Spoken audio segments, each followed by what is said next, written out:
ইতিমধ্যে অসম চৰকাৰৰ ৰাজহ বিভাগে যি ভূমি আবণ্টন দিছে এই ভূমি খণ্ডতে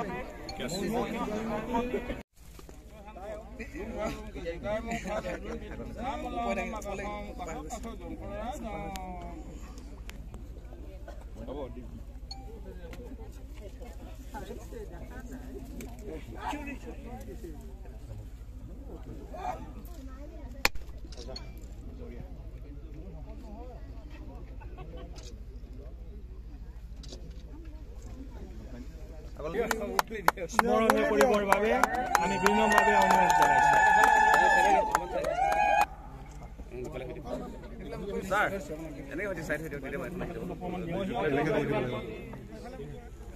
পূজাটো প্ৰথম হ'ল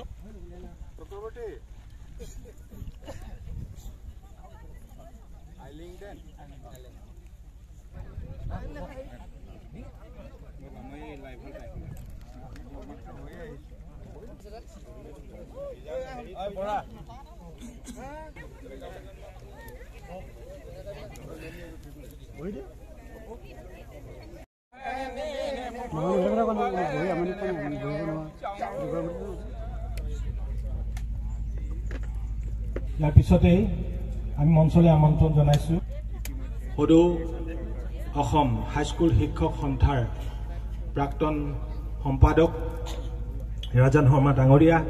আমি তেখেতকো আমি আসন গ্ৰহণ কৰিবৰ বাবে অনুৰোধ জনাইছোঁ। আমাৰ মাজত উপস্থিত আছে দুগৰাকী বিশিষ্ট যুৱ সমাজকৰ্মী শ্ৰদ্ধাৰ অৰুণ কোঁৱৰ আৰু ফটিক বৰুৱা।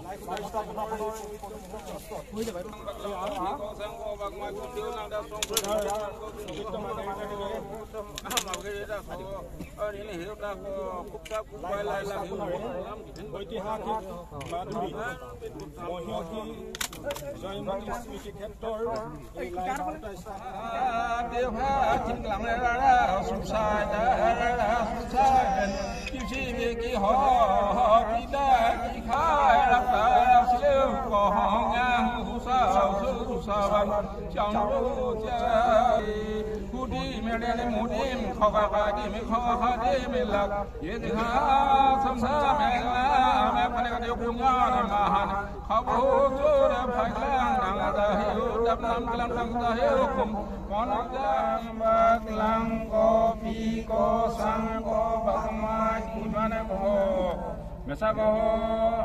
মাধুৰী জয়মতী দিধান কুকসা কুকবাই লাগে আইলেংডেন ফুকৰু আইলেংডেন ভুনে ভুৱা ভুনে লিখাই পিছাই পিকাই পিনংগ যে বাখা শিখানে খাকাটো গাৰু গাং গাৰু হেংদা হেং নাম দিন খাও দিন জয় বিনা ৰখৰা নুটো মাই সাপেন নাইৱান কাজিঙে মাছ সাপেন যায় হানা ফুকাও মাছ সাপেন যায় হানা খেকলণ্ডান মাছ সাপেন যায় হানা টুকি দুখাও মাছ মাবু ৰং হাই মাছ সাপেন যায় হান লালিঙে লাগাং মাছ সাপেন যায় হানা থাম্পপা মাছ সাপেন যায় হানা নুকজাংলেন মাছ সাপেন যায় হান কুন্ডা পেগাটা হুটা পেগাটা ক ভিতৰাসিক ৰুমু লামু বানং কিথেনি মাটি তিতাং মসো কুম সাংছহান হুটিম ৰেমুটিম খখা টিম লাজিয়ে জিখা সমসাম লাম খানে গটো কুনজন মানে খাও ওচৰ ফাইগলণ্ডাং যা হেউ ডাপ নাম গলণ্ডাং যা হেউ পদক্ষেপ হাতত লৈছে।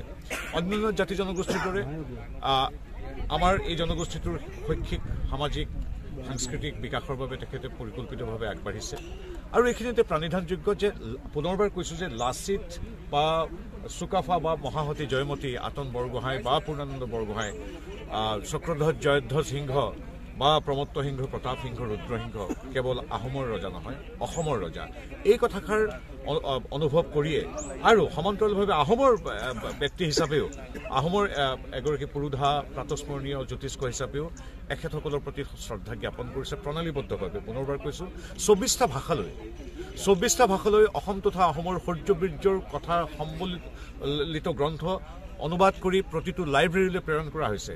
কেৱল স্থাপত্য বা আন্তঃগাঁথনি উন্নয়ন নহয়, শৈক্ষিক বা বিদ্যায়তনিকভাৱেও যাতে আহোম তথা অসমীয়াৰ শৌৰ্যবীৰ্য প্ৰজ্ঞাৰ কথা যাতে সমগ্ৰ বিশ্বত অনুৰণিত হয় তাৰ বাবে এইখন চৰকাৰে কাম কৰিছে। আমাৰ সংবিধানৰ দ্বাৰা স্বীকৃত প্ৰতিটো ভাষা তামিল, তেলেগু, মালায়ালম, উৰিয়া, কান্নাড়, উৰ্দু, অসমীয়া, বাঙালী, বড়ো প্ৰত্যেকটো ভাষালৈ যে অসম তথা আহোমৰ শৌৰ্যবীৰ্যৰ কথা প্ৰজ্ঞাৰ কথা যে লিখিব পাৰি, অনুবাদ কৰি প্ৰতিখন বিশ্ববিদ্যালয়, মহাবিদ্যালয় বা চৰকাৰী বেচৰকাৰী লাইব্ৰেৰীলৈ কিতাপ প্ৰেৰণ কৰিব পাৰি, এই কথাটো আজিলৈকে কোনো ভবা নাছিল। গতিকে এগৰাকী অসমীয়া হিচাপে আহোম হিচাপে ডক্টৰ হিমন্ত বিশ্ব শৰ্মাক মই ধন্যবাদ জনাইছোঁ। আপোনালোকে সকলোৱে জানে যে আলাবৈত একেদিনাই মোগলৰ বিৰুদ্ধে 10,000 আহোম তথা অসমীয়া সেনাই প্ৰাণ আহুতি দিছিল। 350 বছৰ লাগিল কিয়? তাত এটা স্মাৰক নিৰ্মাণ কৰিবলৈ ডক্টৰ হিমন্ত বিশ্ব শৰ্মাদেৱৰ চিন্তাৰ ফলস্বৰূপে তাত এটা স্থাপত্য নিৰ্মাণ কৰা হ'ব, যি কেৱল তেখেতসকলৰ প্ৰতি আমাৰ সেই বীৰ ৰনোৱাসকলৰ প্ৰতি শ্ৰদ্ধাৰ্ঘ্যই নহয়, অসমীয়া জাতিৰ বা আহোমৰ যি শৌৰ্যবীৰ্যতাৰ সাৰ্থক প্ৰতিফলন ঘটিব আলাবৈ ৰণৰ স্মাৰকেৰে। আজি আমাৰ যি চৰাইদেউ আমাৰ মধ্যম ক্ষেত্ৰ, চাউফা বা স্বৰ্গদেউসকলৰ মধ্যম ক্ষেত্ৰ, পুলিন কোঠাসকলৰ মধ্যম ক্ষেত্ৰ, সি এটা ঐতিহ্য ক্ষেত্ৰৰূপে স্বীকৃতি পাবৰ যোগ্যতা পূৰ্বতেও আছিল, কিন্তু নাছিল ৰাজনৈতিক সদিচ্ছা। আজি ডক্টৰ হিমন্ত বিশ্ব শৰ্মাদেৱৰ তৎপৰতাত মোদীদেৱে একমাত্ৰ আবেদনৰূপে আমাৰ চৰাইদেউক প্ৰেৰণ কৰিলে আৰু আজিৰ তাৰিখত বিশ্ব ঐতিহ্য ক্ষেত্ৰৰূপে স্বীকৃতি আগতেও আছিল। যিদৰে অসমীয়া ভাষা আগৰ পৰা সুন্দৰ আছিল, কিন্তু স্বীকৃতিটো পোৱা নাছিল। লাগে ৰাজনৈতিক সদিচ্ছা। মই ক'বলৈ কোনো দ্বিধাগ্ৰস্ততা নাই, মোৰ কোনো সংকোচ নাই।